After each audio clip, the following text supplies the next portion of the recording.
Alright, just a short introduction because I'll be seeing a lot of you in this hall over the next few hours. My name is Akash Banerjee. I have been in the television and the radio industry for the last 10 years. Why am I here? I'm not directly linked to the retail industry.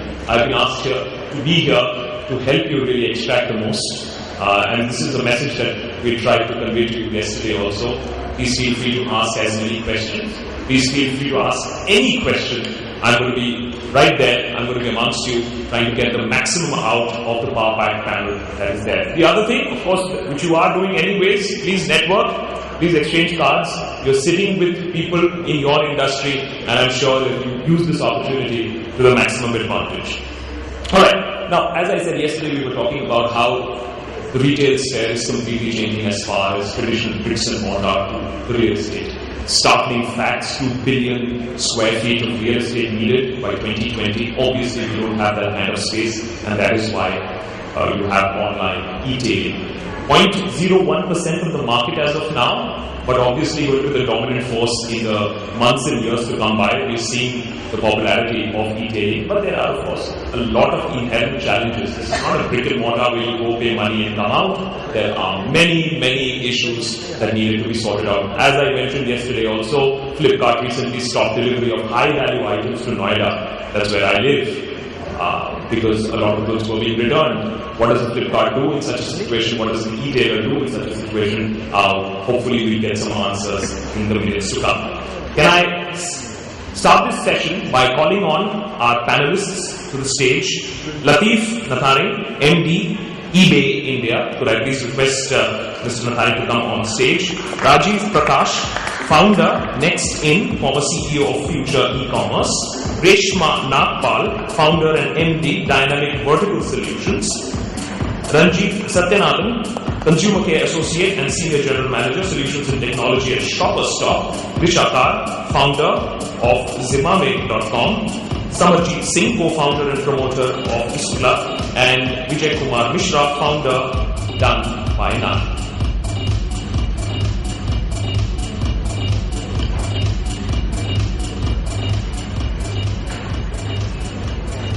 Alright, now, of course, leading this session today is Mr. Harminder Sani, MD of Wazir Advertisers.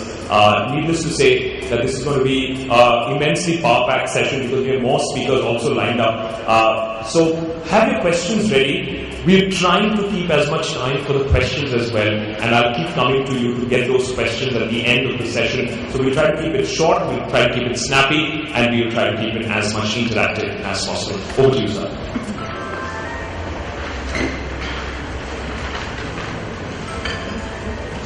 Good morning, friends.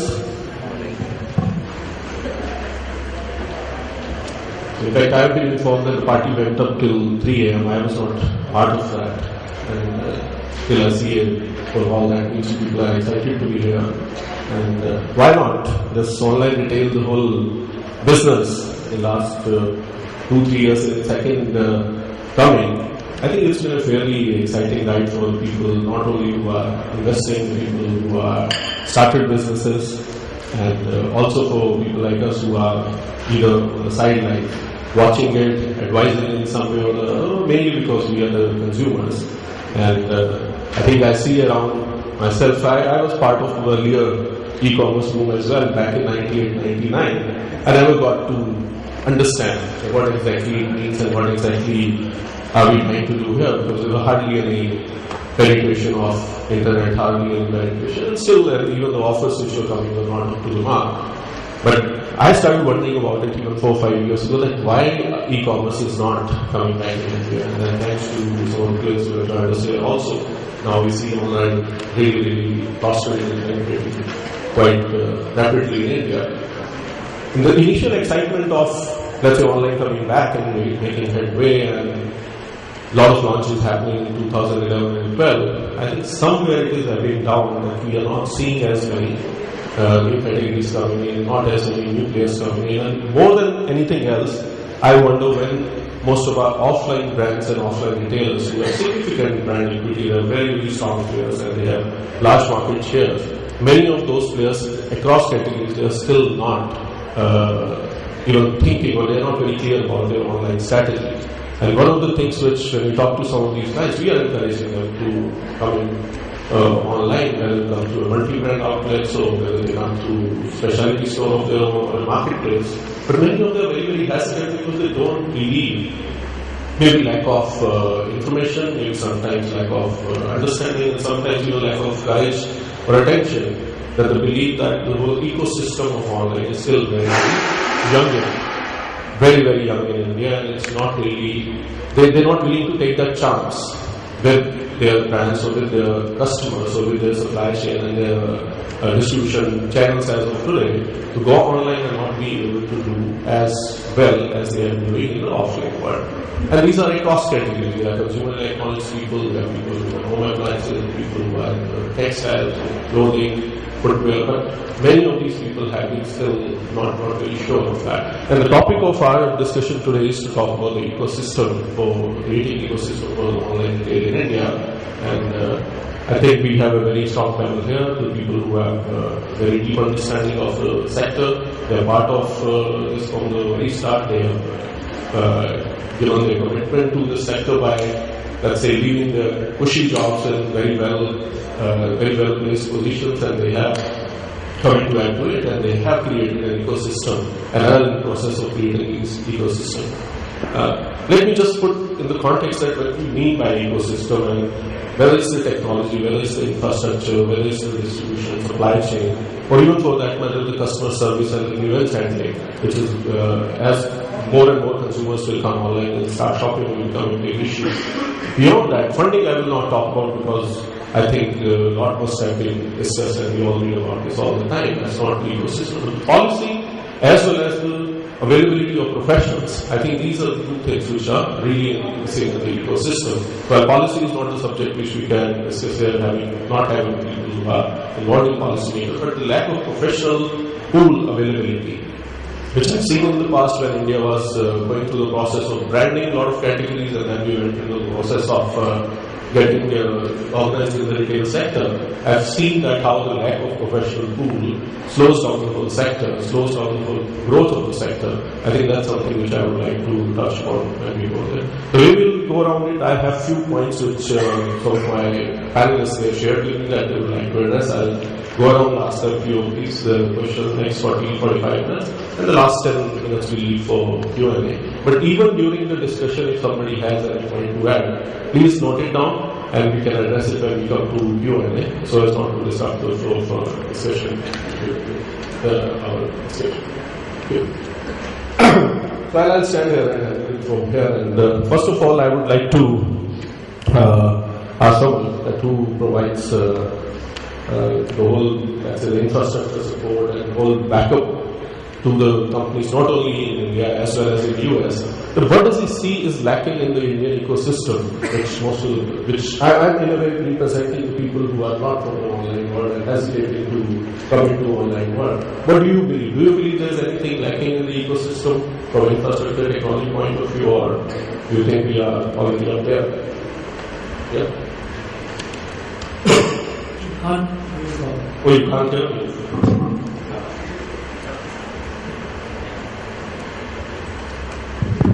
Can you hear me?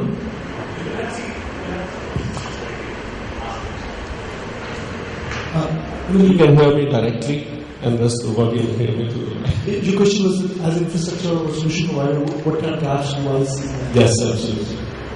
I think one of the big gaps I see from as a solution provider is the trust. I see neither consumers have developed that level of trust to say, okay, I'm very, very comfortable buying online. And I'm seeing that trust even in the retail leadership / brands leadership saying that I think something's happening here, but I'm not sure, is it for real, is it big enough? So that's one barrier I clearly see is there. The second barrier which we have seen is that somehow technology or technology is a vehicle for delivering service to a direct-to-consumer or an e-commerce customer is not very well understood and appreciated by retailers or brands. So I feel it's underinvested in terms of thinking as to what all it can do. I think retailers or brands are not exploring it really well, and that becomes the second limitation which we have seen. I personally feel the barriers which get spoken about is logistics, and to me, I don't think so that's a barrier, because we're trying to solve it in a traditional way. Otherwise, we have had a system where Angadiyas are delivering diamonds and gold and people collecting cash. It's never been a challenge. So, to me, it's not on the ground. I think it's more in the thinking. One of the biggest mindset which, as a solution provider, we fight is that whenever you go down and try to suggest somebody that, okay, why don't you get online and do something, they see a big limitation in terms of they see it as a store. They want online to be one more store rather than a very large opportunity. So these are things which I have seen as a limitation in the ecosystem side of it, or understanding of from a client's perspective before they get online. So you are saying that while, let's say, the solutions or let's say the infrastructure is in place, there is a lack of understanding at the level of the clients and the people who are not from the online world. That's what I believe. Yes, sure. I personally think the consumer and his needs and his understanding is poor. So I don't know how many of you have read about it. Yesterday, Big Bazaar launched Big Bazaar Direct. So we've been involved in doing that project. I think it's a fantastic idea. I am not an expert to suggest whether it work or not. I'm just a solution provider. But it's very clearly thought through that I will go across to India's 40 crores to 120 crores with this new technology option, and I'll serve them through their houses, in their villages, and that technology is clearly available. So how is technology a limitation possible? I think thinking is a limitation. Representation is a limitation. Latif, as eBay, you would have obviously seen and experienced across the world some of the most developed markets and some of the very nascent markets. Where do you place India, and what do you believe? Do you agree with what someone is saying? Second point, do you agree with him, or do you think different? Yeah, so eBay is the world's largest marketplace. We have presence in over 201 countries worldwide, 120 million consumers. In India, we've been present for about 9 years. We were one of the first entrants to the market. Today, we have buyers and sellers across 4,306 cities in India. We have 5 million registered buyers. And I will agree with my co-panelists in the sense that when we look at different markets, the e-commerce evolution started at different sort of points in time. Like when I look at the US, people were already accustomed to catalog shopping. They were accustomed to looking at a picture and ordering a product from somebody they didn't know. In India, that's not the case. So I think a lot of what we are seeing is because the sort of e-commerce revolution or the digital commerce revolution is sort of being compressed into a much shorter time in India as an emerging market. So there are multiple problems that are all sort of being solved simultaneously. And to his point, I think trust is an issue. So is comfort. I usually educate my US colleagues that in India, comfort means touching, feeling, knowing. Right? It's a very different sort of culture. Again, the presence of electronic payment methods in the US, there was already a culture of credit cards before sort of e-commerce really took off. Whereas again, in a country like India, credit cards haven't been that big of a thing. So I think those are the cultural differences as well that we see, and that gives India a unique flavor in terms of challenges. Another I'd like to add to this. So the Indian retailers, the other challenge that they also have, which possibly the retailers in the US don't have or Europe don't have, is they have got to do so much more. So for example, we have very, very indifferent logistics and supply chain. So the guys like Flipkart have to actually build that. So that's an additional thing that they have to do. If you look at payment gateways, that's very evolved out in the West. Here, payment gateway dropouts are in double-digit percentage terms. So, having to surmount all this, and in addition having to grow the business, keep up to customer expectations is the big challenge.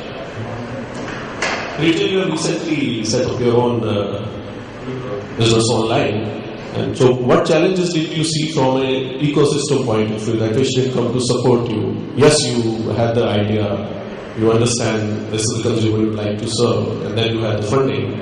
So next step is now to go out and set it up. So what challenges did you feel in the ecosystem that were not supporting you? So we started the journey. Yes.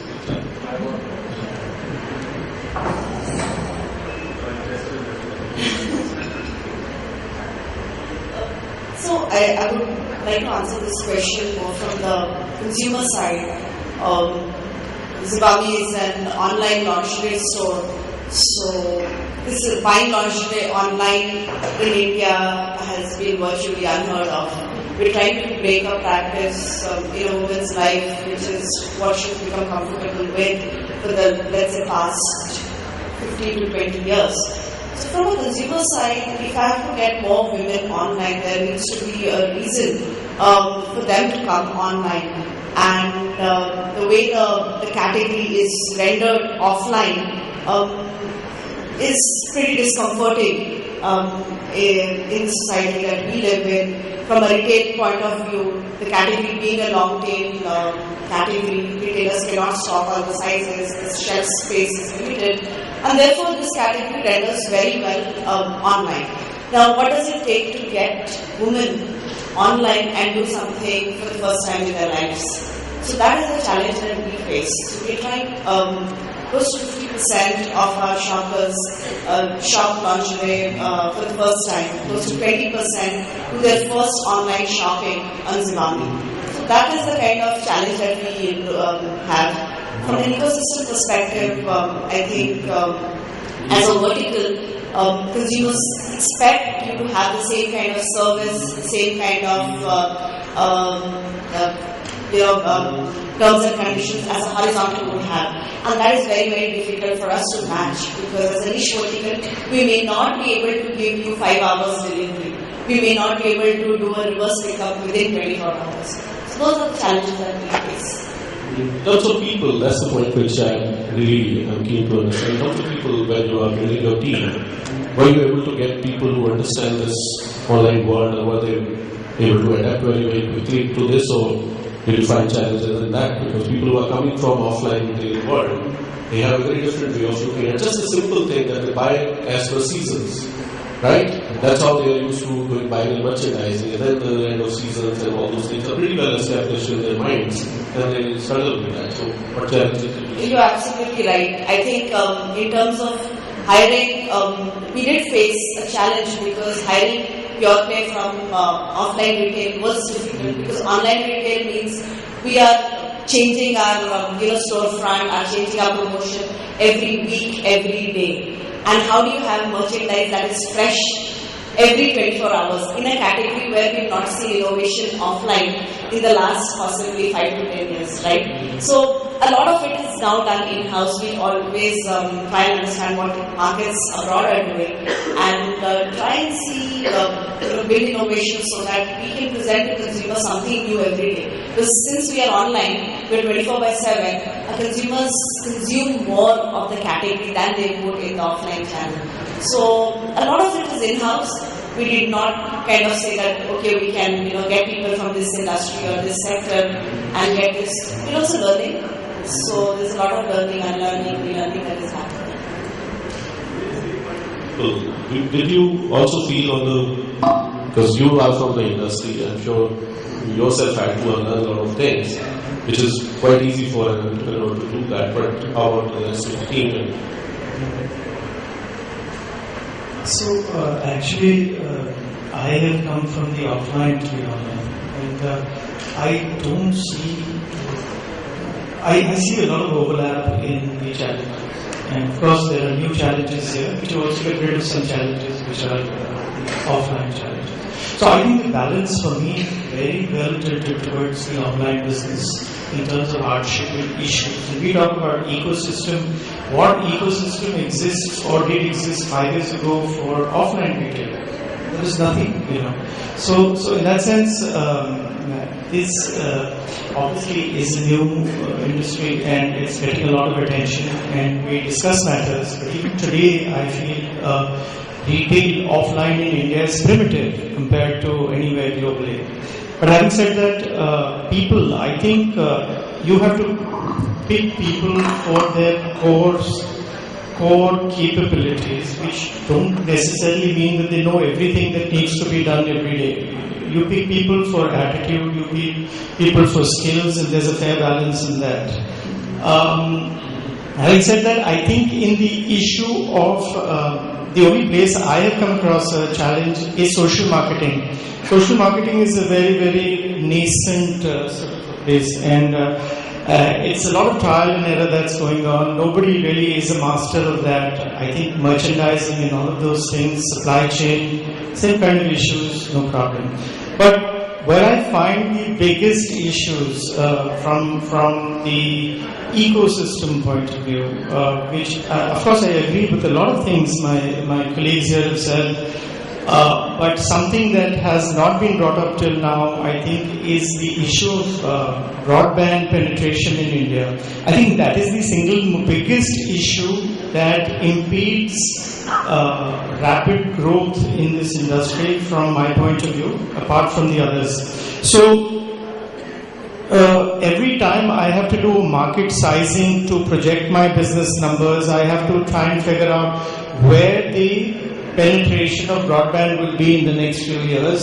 What would the upsurge in smartphone usabilities? How fast can we adapt our websites to mobile usability? How responsive are we on technology to be able to reach those people at least who are online? So I see that as the largest issue that we face in our growth plans. And of course, the rest of the business challenges now, whether it be supply chain, which means the inertia with which Indian suppliers, vendors treat orders and ship, is the same across. And logistics, I have seen a major improvement in the last 2 years. 2 years ago, when we were planning to get into this business, I thought that that last mile would be the most difficult mile. Let me say that last mile is the easiest mile for us right now. Of course, we are not Flipkart, so we don't have that scale, but it's the non-issue part of the business for us today. So, of course, that too can improve, but it's not the key concern or the challenge, as I see today. Just 1 second. We have Mr. Manmohan Agarwal, co-founder and CEO of Indiaretailing.com, also now joining us. Could we have you on stage, sir, to get this started?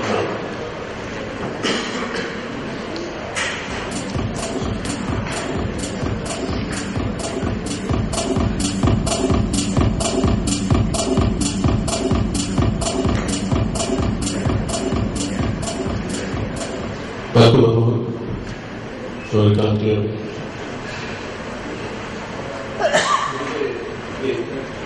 While talking to the last one, that's one of the major issues. Last one is actually the easiest part. So which is the biggest issue in terms of the supply chain? That's the vendor response. No, I think the biggest issue in this industry and the single largest issue, which again has not been talked about, is the cost of customer acquisition. So ultimately, you are this little. You're in cyberspace actually. You're not in a mall. It's not no natural footfall is happening over there. You have to get people to your destination. So it's like destination shopping. So how does one land up from this wide this stratosphere into your store? So that is the largest challenge. How do you acquire customers? Which begins with how do you get visitors on your site? How do you build awareness? Now. The traditional methods of marketing or awareness building that have been used in offline industry are not valid over here because most of the businesses are not large enough to use national media. They are not able to afford tactical advertising in newspapers because most of them are bootstrapping or are in the AOB run of the businesses, in the investment phases of their business. So how do you get this awareness is the big thing.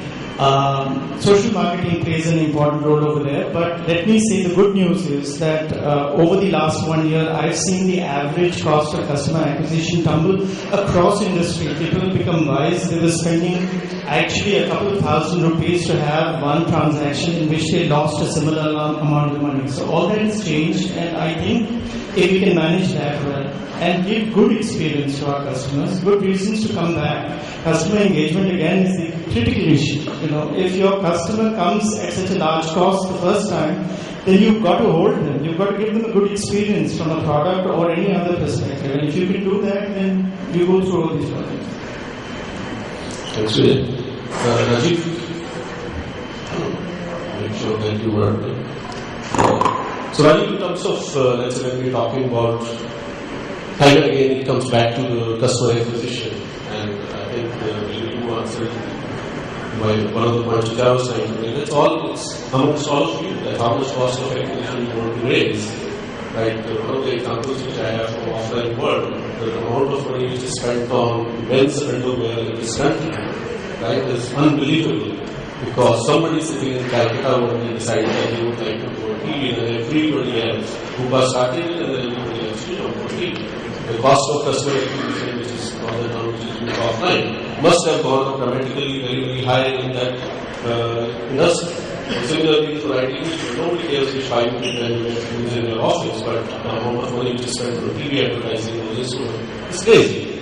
So say, is it not the same thing which has happened in the online world, that people have gone out spending too much money and raised the customer acquisition cost to the level where everything else is becoming irrelevant? This is the biggest issue which Vijay is raising. So what do you say about that? I'd like to answer this point on customer acquisition cost from the lens of an offline retailer. We just look at the larger context over the last 12-15 months. So for me, the last 12 months has been very interesting for offline retail because when I, for example, started in Future Bazaar in 2008-9, it was with a very simple template in mind that for an offline retailer to be the e-retailer is the only model.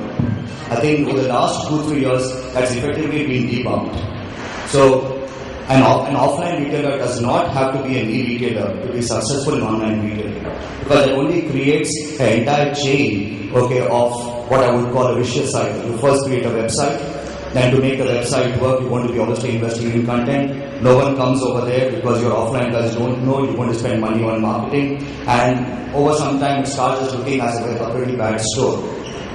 So I think in 2012-13, I think what many of these smaller offline retailers discovered is that you don't need to be a retailer. And in the internet, it's more like clay, where you can mold it in the way that your customers want it. There are many, many interesting examples which have come out. And a lot of them are actually from more SME retailers and SME brands. The one is the emergence of marketplaces.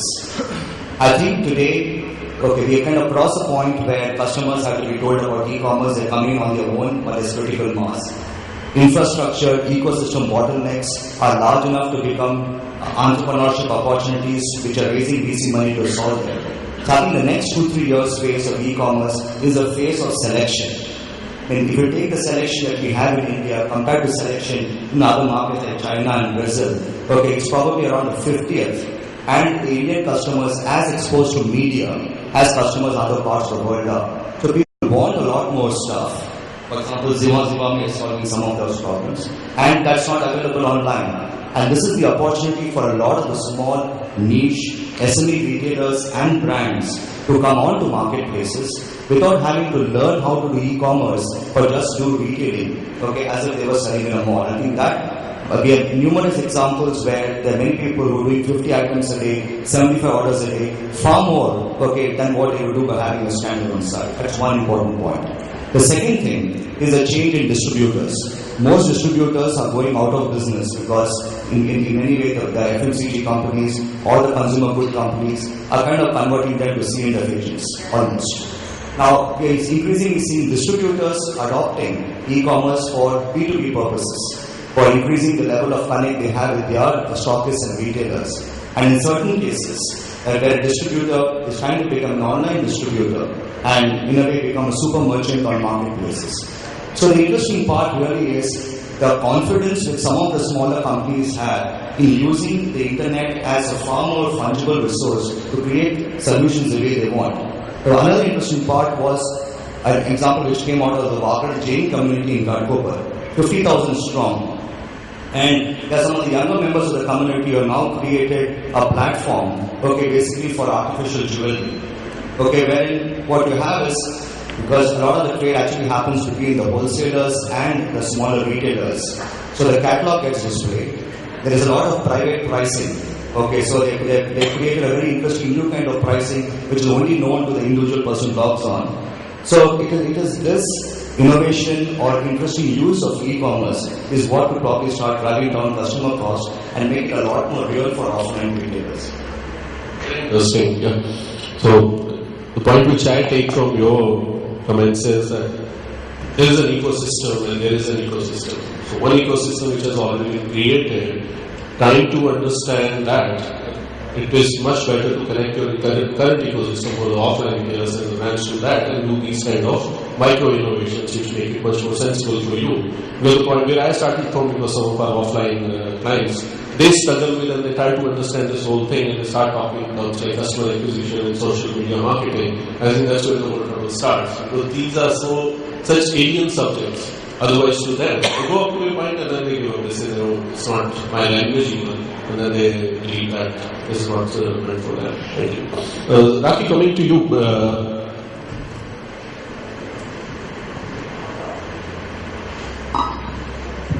So, would you like to comment on the discussion so far, that what we have listened, what's your point? Sure. So, we are in the business of providing technology solutions for online, offline retailers. And I would say from our experience and our learnings in the market, I think it's very important for brands today to realize that there are multiple touch points to reach your consumer today. So whether we talk of on or offline, even within these mediums, what do your customers actually use these mediums for? Not everybody today will be purchasing or taking that final step through the internet. They use it for product information, for product comparison, for price comparison.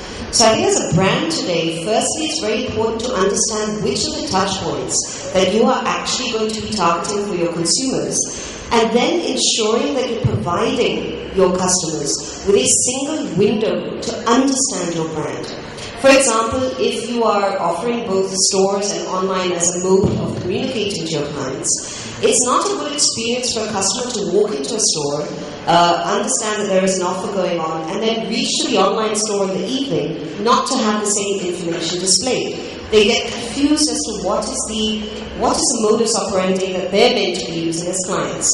So I think it's very important that you keep a story that is real for your clients and ensure that across touch points you're keeping that branding opportunity the same.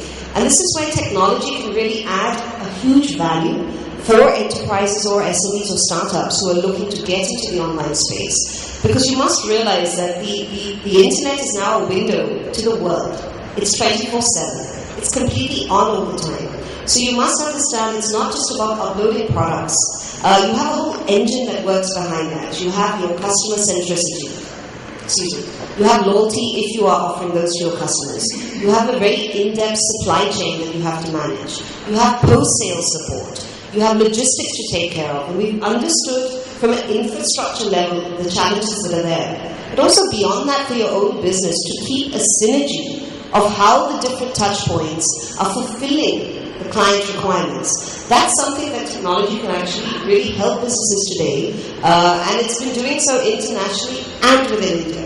So I think that we need to look at the best practices, not just outside, but definitely within the market here, and learn from that to actually scale our businesses and grow.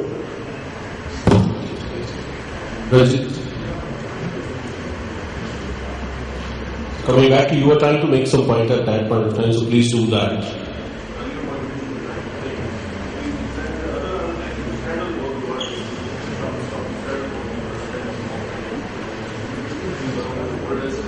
Tailors in India, and having said they are going people, there was a lot of further.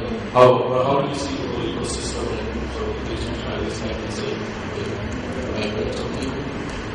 So we started our online journey somewhere in 2008. At that time, when we scanned for a solution, I mean, there were the likes of the ATGs and the WebSpheres of the world available at at costs that we couldn't afford, or we didn't want to invest that kind of money. We took the approach of trying to identify the customers who would be interested in shopping online. So we went with a SaaS model, and over the past 3 years, that's worked extremely well for us. We've done we're growing at about 20-30% year on year. Recently, we've migrated our platform to Magento, which is actually an eBay company now, and we are facing a few teething issues, but the platform is working extremely well for us right now.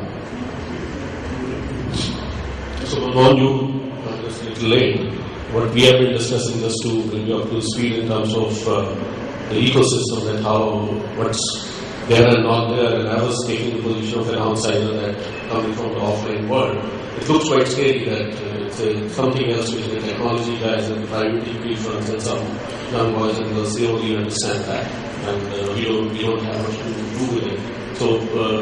So you have come from the other world into the online world yourself and been very successful in business. What challenges did you face, and what do you think have been the improvements over the last 2 years, and what more should happen in the ecosystem so as to let many more people come and work this? Well, I think when you look back last 3-4 years, what we have achieved as an industry is quite commendable. Purely from the standpoint of belief from consumer standpoint, as well as in that industry. The challenges 3-4 years ago were the winter supplies didn't believe that there is enough scale in this medium. I think all that is being done and solved for now.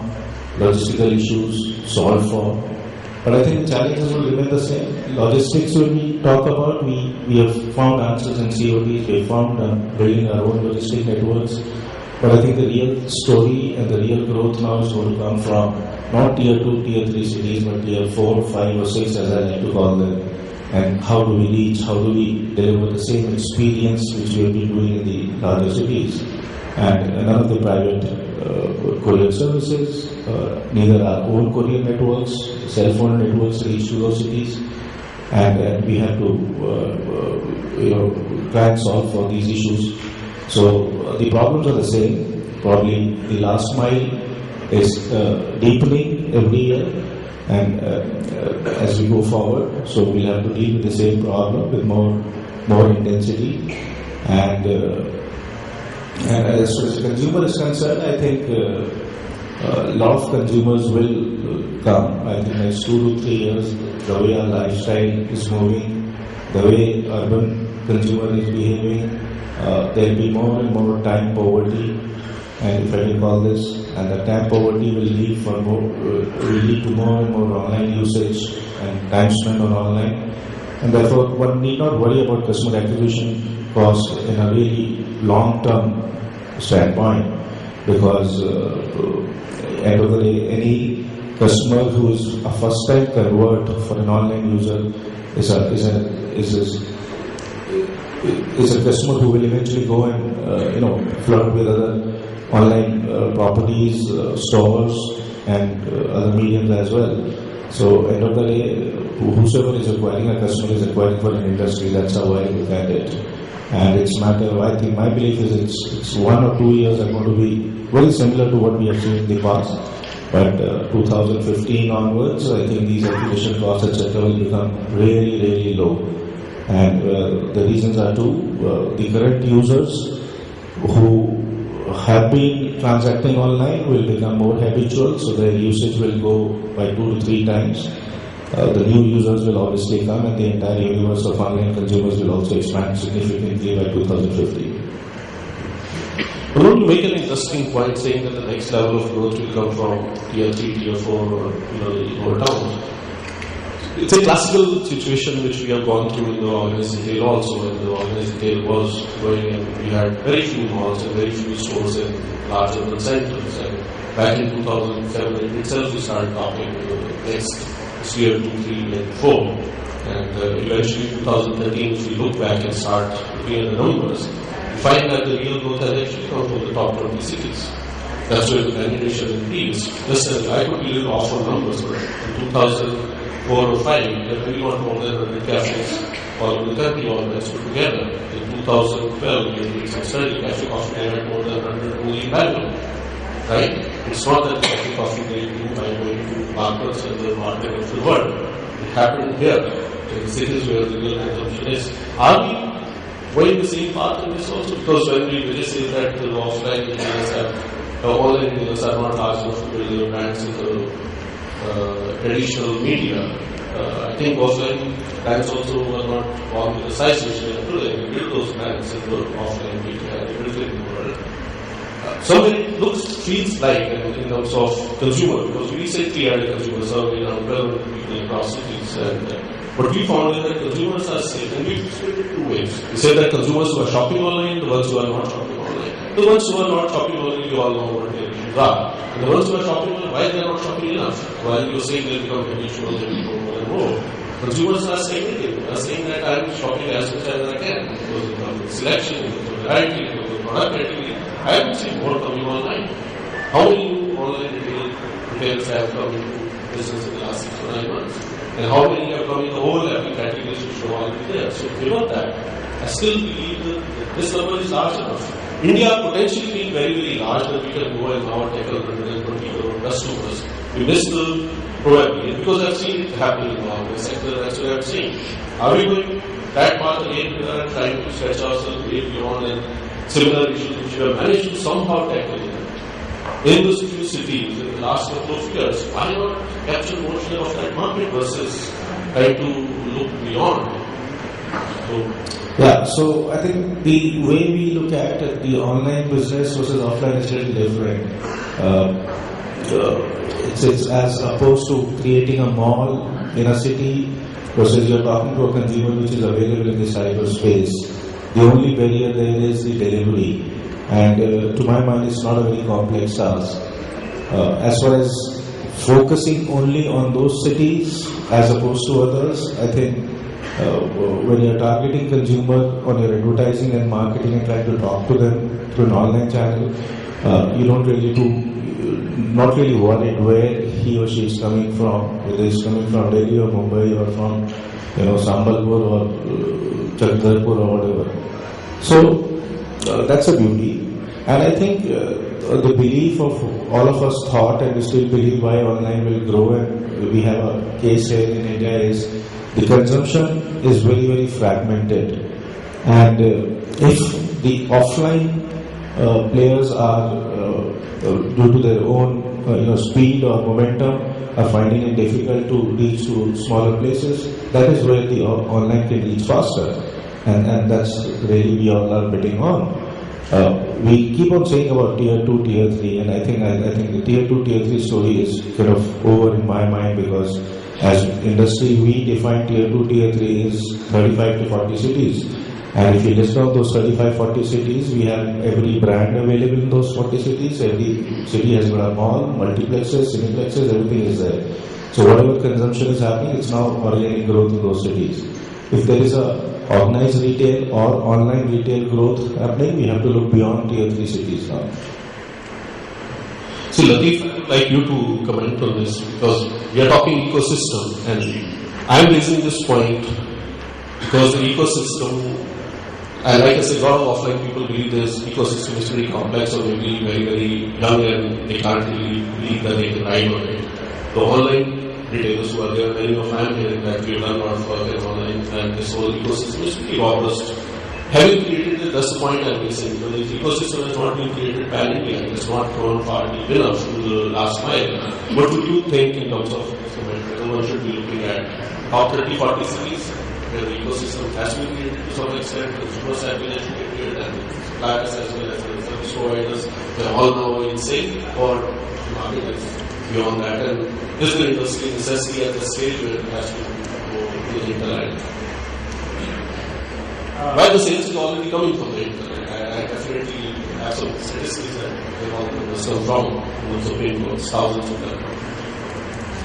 Right. So, as I mentioned earlier, we publish eBay census every year, and this year's census we published that we have buyers and sellers across 4,306 e-commerce hubs in India, including 1,000 rural hubs. And again, we are a marketplace, so we also count the number of sellers. So we have approximately 45,000 small businesses, merchants selling on the eBay platform. So in terms of that, my colleague here was talking about the marketplace model, and that is where sort of we play. And we think that is a model that is very viable, and very kind of easy for the ecosystem. Because in our case, we don't own any inventory. We don't compete with our sellers. We let our sort of small businesses and merchants do what they know best. We let our logistics partners do what they know best. And we basically provide the platform, which is a trusted platform that brings the ecosystem together. So in that respect, what we see is that awareness is an issue. But all that you've been hearing from the panelists in terms of ecosystem, internet access, in terms of trust, right? All these things combined. But there is that comfort factor that just needs to get there. And in an emerging market like India, it is happening slowly. But I think it's happening. As we've identified, there are logistics partners who are getting to the 4,306 cities and towns. So it is happening, and it's happening at a good pace. Thank you. Yeah. What was the question that is being discussed right now was should we focus more on the metros and the larger cities, or should we spreading out in the hinterlands? Okay, so this sort of a question is very specific to businesses and their strategies and their stage of evolution. So therefore, to reach out to the inherent advantage of having an online store is that you're at once national. That means you are accessible to anyone, anywhere, nationally and largely globally. But the issue is about awareness. You may have a store, but nobody knows about it. So if you have a smaller marketing budget, you would apply it densely in smaller areas so that virality and word of mouth supports you and you get more miles for your buck. If you were to spread your marketing budgets in a much wider territory immediately, then you would not have any impact anywhere. So I'd suggest for small to mid-sized e-commerce players to go the denser route. That is definitely the more sensible way to do. And the moment you want to actually capture hinterland, I think there's nothing that beats television in India. Television is what reaches anywhere all the time, which you have to have the money. Well, that's exactly the point I was trying to make. That the issue is marketing, the issue is customer acquisition. Because anybody, I have not come across anybody who has shopped online and said that I didn't like it or I would not do it again. It's about doing it first time and really capture how many of them and how many of that. And issue ultimately will come to branding. It will go beyond trading, go beyond shopping online, go beyond the excitement, go beyond that selection I have, the discounts I have. Ultimately come down to the brands. And to build the brands to making this advantage of ours that we can be available pan India, we can be in all India, making it a disadvantage and then saying that I don't have the money to build a brand pan India. That's the point I was trying to make, because few of our clients, younger companies who are wanting to get into this online thing, that's as been the advice. And look at few cities today, that's how you build your brand offering for it as well, because of all the costs. That's the point. If you will be working on trying to address how to bring that down, we'll see where it comes down. That's it's very, very expensive to build a pan India, and even if there is a logistic provider available and there is an eBay available to place your product on that, building brand is a very different volume altogether. Sure, Rakesh. I just add, I think, and my co-panelists know very well. Again, and we heard this yesterday, understand the demographic that you're targeting. Because our potential as a market, the figures are very different, but let's pick one, which is by the Boston Consulting Group. By 2020, it's projected that Indian consumers are going to be consuming goods and services of $3.6 trillion. Now you have to break that down. The urban, rural, 2.5, and split it down further and look between the income groups. I was very surprised to actually understand that it's going to be 43% of that consumption will come from the lower income group. Lower income means less than $11,500 a year. So I think it's very important as brands, whether you're online, offline, multiple modes, and looking to expand, that you really take the time to understand who is the audience that you're catering to. And what is the value proposition that you're bringing to the table? Because you will see multiple players who are coming online every day, but are they going to be there at the same time next year? Is the value offering that they're bringing enough to sustain the model that they're looking at? So I really would advise players to look at the market in a lot more detail. Even Mr. Bayani, you heard yesterday, a minimum of 4 research companies at the back who are understanding the statistics of the customers who are buying. So it's not enough to just say that I'm going to target a particular city. You have to drill it down further. You have to understand the buying preferences and behaviors of your consumers. So I think that's a very key takeaway that we have learned and our customers have learned to enhance it.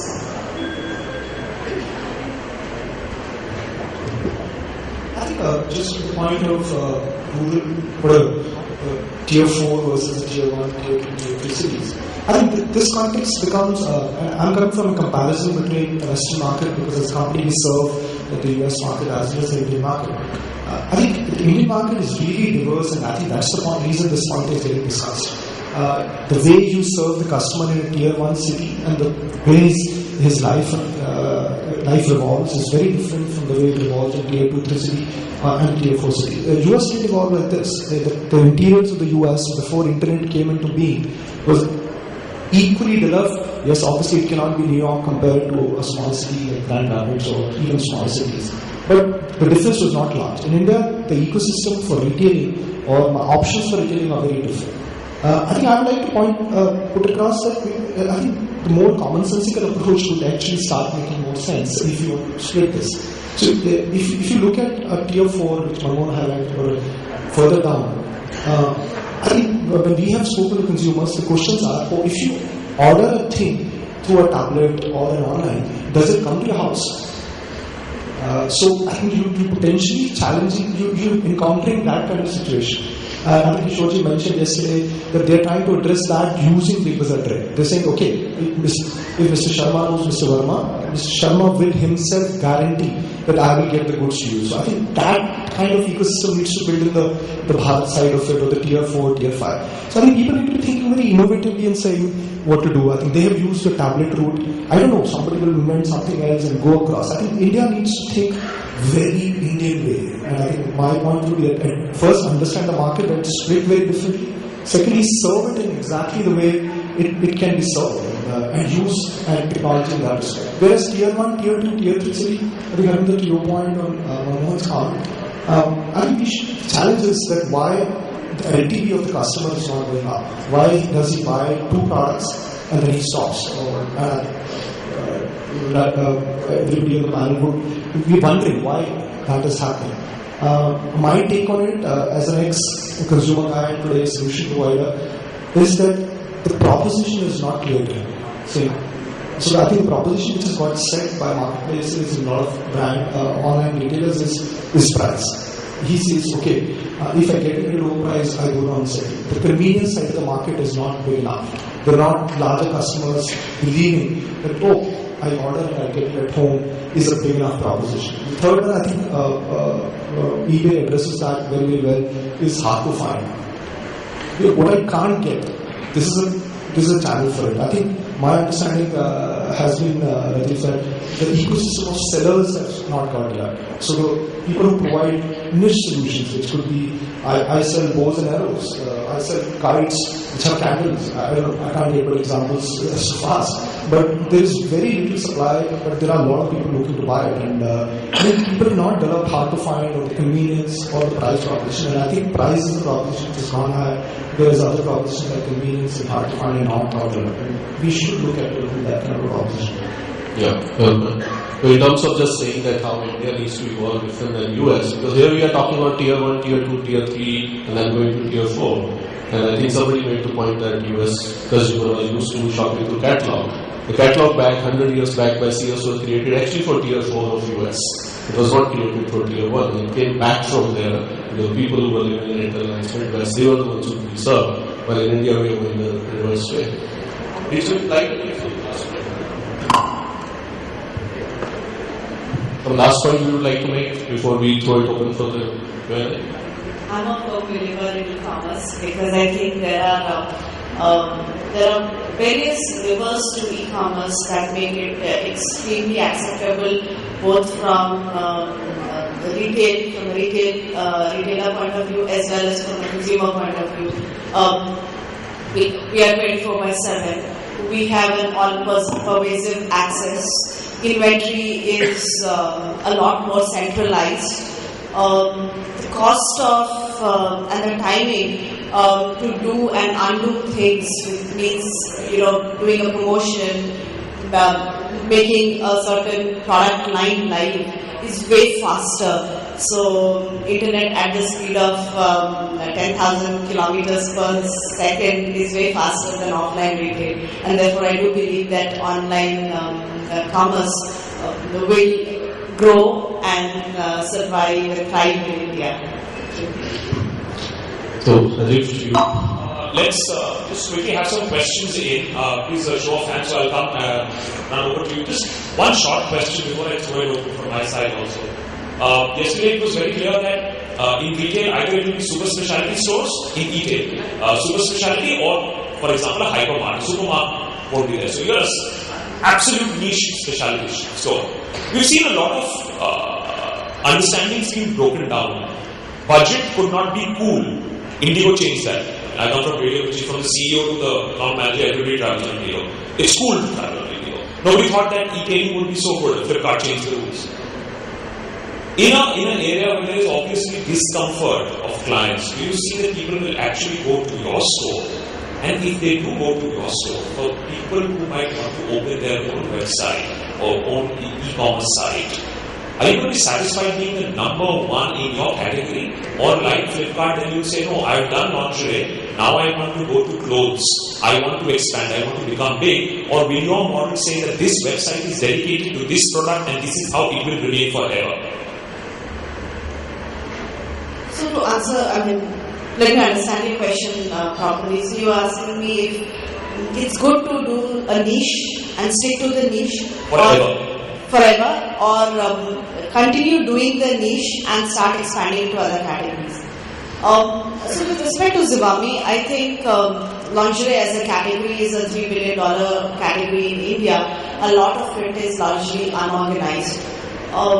Therefore, the stage at which we are right now, I think there's a lot to do in the category, not only from product assortment point of view, but just from consultation, awareness, how to buy, what kind of service we can provide, and a lot of innovation, because in our country we've not seen any innovation in this category. Because obviously we do have, one is social discomfort in purchasing this category. We are an economy right now where we believe spending more on products that can be seen socially and not so much investing upon ourselves.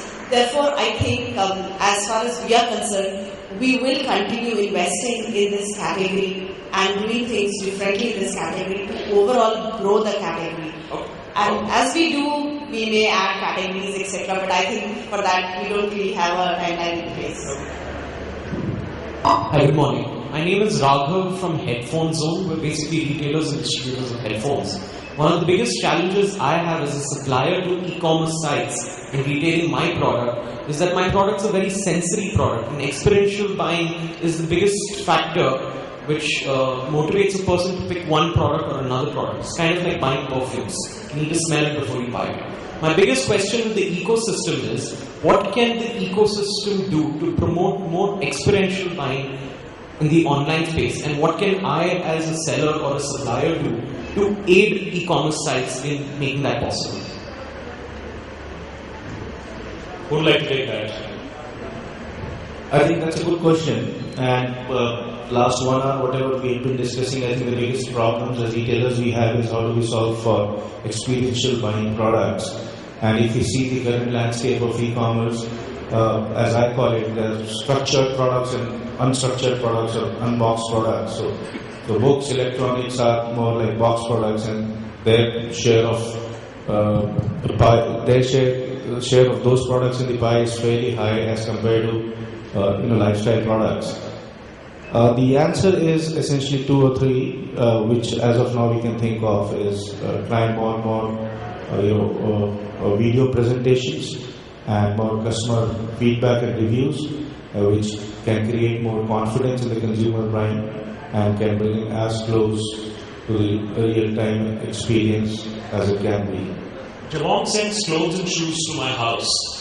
Can a future electronics retailer actually send high-value goods for me to test, to touch, to feel, to hear in this case, and then buy it? Would that be possible in the near future? Certainly, that depends on the seller. So if he's ready to take the unopened box, customer return box, I'll be happy to sell it. Till I ask the other way around, Rahul, have you ever thought of that your customer who's sitting somewhere in a remote place and he wants to have this aspirational product, will he not be willing to pay any service charge for it? I pay service charge for buying tickets from PVR because I want that specific seat. Have you ever thought of it? Because it's not always about what the retailer can do. That customer really wants it. Right, so I was trying to order some aero model, somebody who's based in Surat. And he said that I generally do not send it through the courier, but I send it locally. So if you really want it to be done, right, then you need to pay 1,000 rupees extra. And I gladly agreed to do that because I wasn't getting it anywhere else. So think of that, because this is the aspirational customer, not necessarily that you have to say, what can I do, how can I kill myself trying to serve this customer there? You'll be killed. Think of it and you will be asked for. So we start with that. I think a few technologies are also potentially helping it. So we've seen technology by which if you go down to buy furniture, let's say you like a piece of sofa, this one is in white, and let's say your home walls are red, and you're not sure whether this will fit in. Today there are technologies available which I feel give a better experience than the store experience. You can change the finish of the sofa, you can change the leather, you can change the floor, and this is all virtual. You can change the trim, you can change the wall, you can keep on putting different pillows. I have seen that if you go down to buy such a furniture in the store, the experience is very limited because they have that sofa in one color. We are experimenting with the technology. It's a sensor-based technology. You put it on the backside of an Apple or any tablet, and you start rotating it in the room. It starts drawing in. Makes a 3D view for you. You can put up furniture into it, or you can put up any different kind of situations into it. So I would say there could be limitations of smell if it's perfume as a category. But I also believe that there are few technologies coming in where potentially virtual buying experience would be far, far better than potentially offline buying. Okay. Good morning. My name is Anik Banerjee, and I come from a company which sells incense sticks and experiential products for home fragrances, lifestyle home fragrances. But I've got just two questions. There are many, but I'll ask only two. One is that yesterday, the person from KSA Technopack, he said that in year 2025, 35% of the consumer basket will be in the top 75 cities will be through the online retail. So, do the panelists feel that it's just only 10 years away? That will need a lot of infrastructure, a lot of recruitment of delivery boys. Are we ready to achieve that kind of business in the next 10 years? Second is, which is affecting us, is in the ecosystem. We'll talk about ecosystem. I also think that the cooperation between the client, the vendor, and the supplier and the retailer is very important to build a good ecosystem. But that is not really happening. It's not happened for modern trade also. I'm sorry if I offended anybody. There's a lot of conflicts in terms of margins, payments, etc. Now the same modern trade person, yesterday who I knew in the modern trade, now he has changed jobs to the online retailer. So we have the same conflicts and the same, what we call expectation that a new brand can only be sold through, huge discounts and shocker deals and all that. So is there any way that any way we can talk about the, how the situation is win-win for both? One short answer before we go to the last question. Who's going to take that? Can you repeat the question? I didn't understand.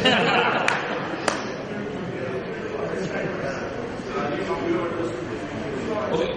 The simple point that is being made is, are we ready? Basically, yesterday there was a whole lot of discussion over the fact that you have 35% of your retail basket coming out from e-tailing. Are we ready to take that challenge? Because 2020 is just down the road. Are we even close to being ready to handle the challenges of e-tailing, whether it be delivery boys, because there's such a lot of delivery bottlenecks, and of course other systematic issues. Are we close to being ready? I think the industry is very much ready and eagerly waiting for that. The most difficult pieces of laying down a large building is the foundation itself, and solving for the template is the most difficult task to my mind. I think the industry has solved those templates.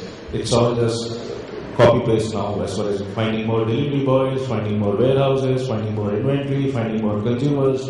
It's just time, nothing else. All right, one quick last question. Hi, good morning. I'm Sachin. I have a couple of questions. The first one is, shopping is usually a social activity. No matter how much you buy online, you'd still want to go to the brick and mortar store and buy it. Maybe as a date or maybe with friends. Basically, it's a social activity. So that's the first bit of, there's no question there, that's the first bit. The second bit is, Rishma's touching upon this, when you check out information online, but go to the actual store and buy. So my question to the entire panel is, how do you tackle both of these?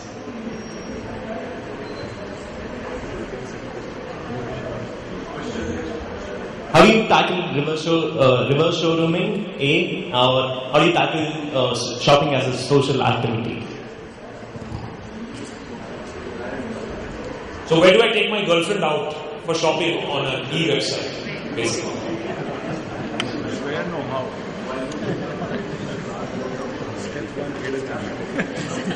I think the first one I'm going to address, the second one I've still not understood. My issue would be, has the social activity which we used to do offline shifted significantly on Facebook today? If the answer is yes, I think the second answer could potentially also be true. So if you can allocate 1 hour of meeting friends now to chatting with friends on Facebook and liking and doing whatever we do on Facebook / pinning up them on Pinterest, why would we not do commerce to the same level if we can change our social behavior in that respect? So my understanding is that. Would it translate to commerce? I personally think 100%, because if the social influence in a personal gathering can affect me to buy something, I think the social influence on the web is recorded. It's more strong because once the word goes out, it's documented.